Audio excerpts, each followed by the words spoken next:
এই দোয়াটা শিখে নেন, ইনশাআল্লাহ আপনার জীবনের সমস্ত সংকট কেটে যাবে।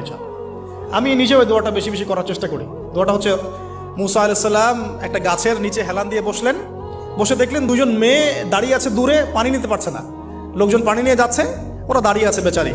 মুসা আলাইহিস সালাম গিয়ে বললেন, কি সমস্যা আপনাদের? তারা বললেন যে আমাদের বাবা অনেক বৃদ্ধ মানুষ, আমরা পানি নিতে পারি না যতক্ষণ না আমাদের কম পানি নিয়ে চলে যায়। মুসা আলাইহিস সালাম একটু বললাম না, ফিজিক্যালি খুব স্ট্রং ছিলেন, থাকে না বডি বিল্ডার, সামনে গিয়ে কথা বলে সরো পানি দিতে দাও, তখন মানুষ একটু মূল্যায়ন করে না। তো মুসা আলাইহিস সালাম এভাবে পানি নিয়ে দিলেন এবং বাছুরদেরকে পানি পান করালেন, করিয়ে গাছের নিচে এসে বসে আছেন। বসে বসে তিনি দোয়া করছেন, এই যে দোয়াটা তিনি দোয়া করছেন, রব্বি, একটা নেক কাজ করলেন না, মানুষের উপকার করলেন, নেক কাজ করে এসে গাছের নিচে বসে দোয়া করছেন, আল্লাহ এখানে তো আমার খাবার পানি বাসস্থান কিছুই নাই, আমি কি করব?